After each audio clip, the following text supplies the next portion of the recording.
Hello दोस्तों, Rafat Masood official पर आपका खैर मकदम है।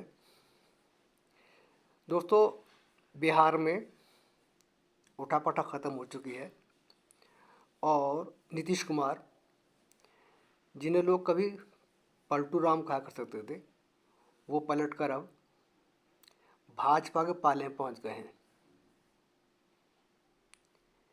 तो ये पलटू राम, उनके माथे से सारी उम्र चिपकना है।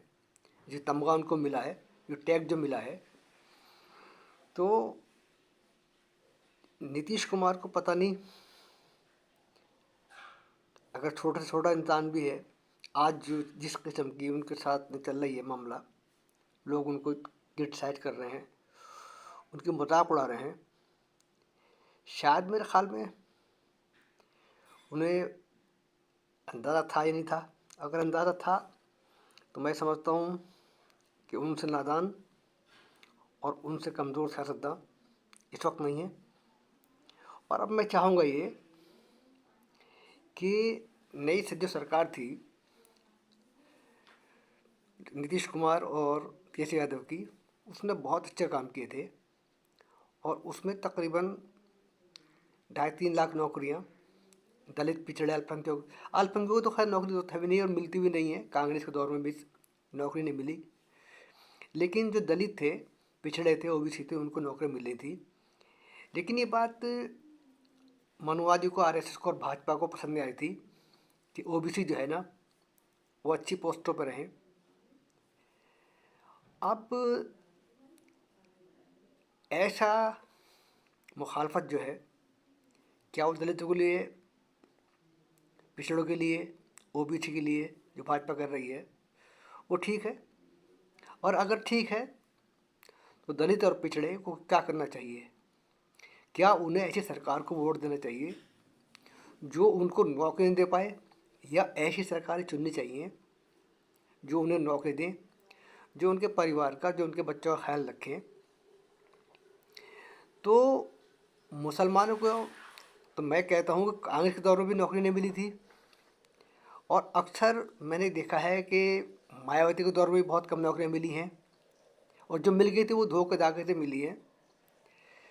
तो अब दलितों को चाहिए, ओबीसी को चाहिए कि अगर उन्हें अपना वजूद बचाना है तो उन्हें ये चाहिए कि वो किसी भी तरीके से बिहार में, ख़ास तौर से ओबीसी, दलित, पिछड़ा, मूल निवासी जो हैं, उन्हें ये चाहिए कि वो किसी भी पार्टी, चाहे वो रामविलास की पार्टी हो या जीतन राम मांझी की पार्टी हो, इन लोगों को सिर्फ कुर्सी से मोहब्बत है और ये कुर्सी से प्यार कर रहे हैं, ये अपनी कौम से प्यार नहीं करते।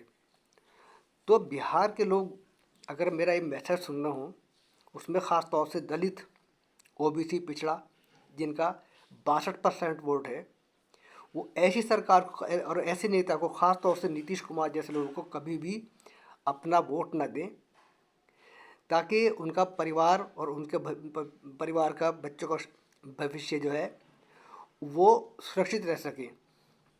ऐसा आज मैं सुनना था कि लोग कह रहे हैं कि नीतीश कुमार को भाजपा ने ही कांग्रेस के इंडिया गठबंधन में भेजा था।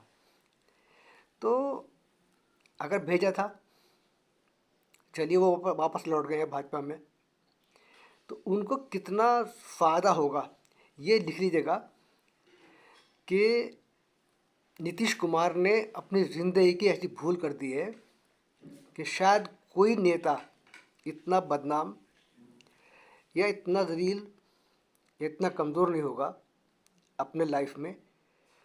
नीतीश कुमार एक मिसाल बन गए हैं भारतीय राजनीति की, बहुत से नेताओं में, लेकिन नीतीश कुमार ऐसे नेता साबित होंगे, ये लिख कर रख लीजिएगा, भारतीय राजनीति की, जिनकी बहुत दिनों तक मिसाल कायम रहेगी।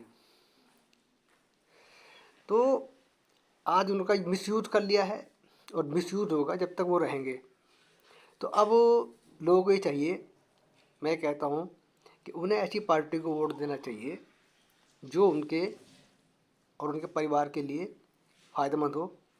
क्योंकि पहले ज़माने में नौकरी मिलती थी तो हम देखते थे दलितों में दरोगा, एसपी, डीएम वगैरह होते थे, लेकिन आज हमें नहीं दिखाई पड़ रहे। मुसलमान में तो खैर बहुत कम होते थे, और मुसलमान को ज़रूरत भी नहीं नौकरी की, मुसलमान तो अपने दस्तकारी में भी ठीक ठाक है। लेकिन अब उसमें के साथ साथ ये भी करना पड़ेगा कि देख कांग्रेस पर आत्मनिर्भर रहना पड़ेगा। सपा पे भी, मायावती पे नहीं निर्भर रहना चाहिए, बल्कि इंसान को खुद सोचना चाहिए कि हम कौन सी पार्टी हमारे लिए फ़ायदेमंद है।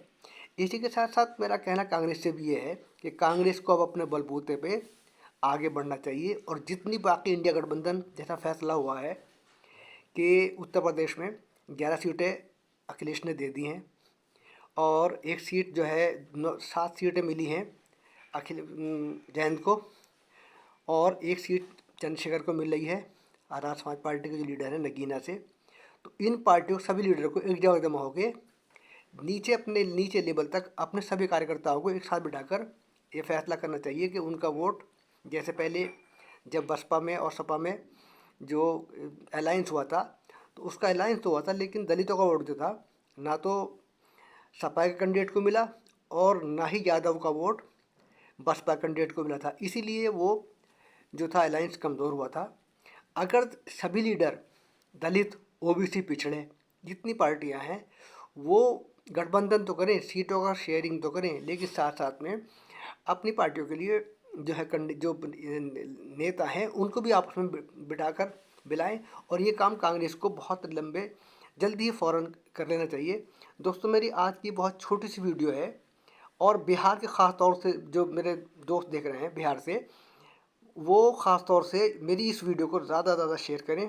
वहाँ के दलित, पिछड़े, ओबीसी और मुसलमानों को किसी भी हाल में नीतीश गठबंधन को वोट नहीं देना चाहिए, और ऐसे लोगों को कड़ा सबक सिखाना चाहिए। दोस्तों, आज की वीडियो आपको मेरी कैसी लगी, कमेंट्स बॉक्स में जाके आप मेरी अपनी जो राय है वो कमेंट से नवाजिए, और मेरे पेज रफ़त मंसूर ऑफिशियल को सब्सक्राइब कीजिएगा और मुझे लाइक कीजिएगा। शुक्रिया बहुत बहुत, थैंक यू वेरी मच।